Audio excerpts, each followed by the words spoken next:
plunging crude oil prices have dramatically changed the economic growth landscape. Canada knows this all too well. Anything related to oil seems to be in free fall, while outside of energy, industry is expecting a bonanza. The effect is being felt across the global macroeconomy.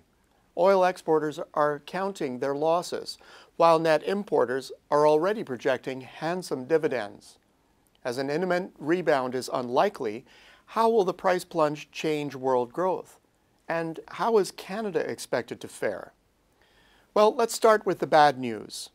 Oil net exporters, like Canada, are bleeding cash. The biggest net exporter is Saudi Arabia at 8.4 million barrels per day.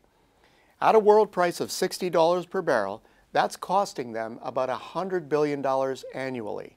Russia is second with a net hit of $87 billion annually. The rest of the Middle East loses another $100 billion, with Nigeria and Venezuela also making the top list of money losers. Canada is feeling the pain significantly, but industrial diversification is saving us from a far more negative result. If it is any additional solace, we don't even make the top 10. Panning through the extensive list of global net exporters, it is clear that while non-oil Canadian exports go to these destinations, with the exception of Russia, these account for just 1.8% of total Canadian exports. In Russia's case, exports are being hampered already by sanctions, and as such, are limiting the direct impact of the oil shock on trade activity. Overall, it's not a great news story, as individual exporters that have had success in oil-rich markets will suffer. But on the whole, the net damage to Canada will be limited. As bad news goes, we've seen worse. Well, how about the good news? The flip side is that net importers are saving money, buckets of it. At a $60 average price for West Texas Intermediate crude, the U.S., the world's top net importer in 2013, that's the latest annual data we have, well, it saves over $100 billion annually. Add another $50 billion if the price averages $45 per barrel. Much of this gets passed on to consumers in lower pump prices. If it were all passed on, it adds up directly to about 0.8% of U.S. consumer spending, a huge one-year boost. The impact of this on Canada's top customer is likely already translating into higher imports of Canadian goods. It doesn't hurt that our dollar is now about 20% cheaper than a year ago. Estimates of the impact on the U.S. economy this year range from 0.3 to 0.6% on total GDP growth, and that could be conservative. For the world's top economy, already seeing a decent revival, and for Canadian exporters, not bad news at all. Some of Canada's largest traditional trading partners make the top 10 list of global oil net importers. Among them, Japan is next to the U.S., totally dependent on external supply, and at $60 oil set to save $50 billion this year. South Korea and Germany each save just under $30 billion on their national bill, and France is good for another $20 billion. These funds will clearly spill through the economy and have a magnified positive effect. It could hardly come at a better time for Europe, and Canada should gain in export sales.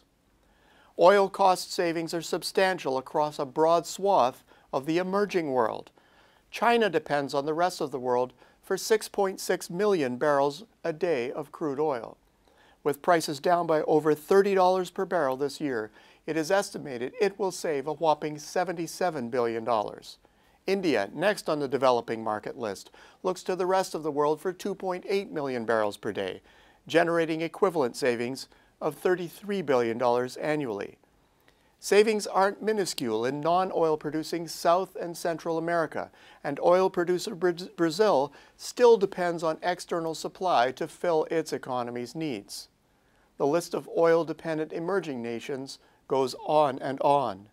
The benefits of these lower prices vary with the individual internal market structures. Many emerging nations subsidize local fuel prices to shield citizens, mainly the poorer ones, from global price fluctuations.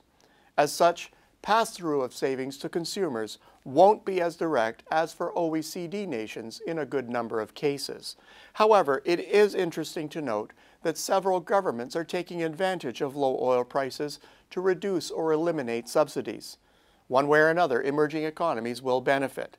Either their consumers will have more purchasing power or their governments will have added fiscal flexibility and consequently a lower overall risk profile, boosting their appetite for foreign goods and services. The bottom line? Canada's energy sector, service and equipment exporters are in for tough times, and cash flows for oil and gas exporters will tighten significantly. This is already beginning to spill red ink on Canada's trade and fiscal statistics. However, Canada's non-energy sector exporters should see a substantial boost. Look for stronger demand growth for a whole range of Canadian products emanating from the advanced markets that are net oil importers and where lower oil prices translate directly to the gas pump. Emerging market oil importers will be a mixed bag, but in general, exports to these destinations should see some lift this year. This will be modestly offset by declining demand from the big oil exporters. It is fair to say that on balance, the oil price swoon is a piece of very well-timed private market stimulus for the world economy. Until next week, I'm Peter Hall.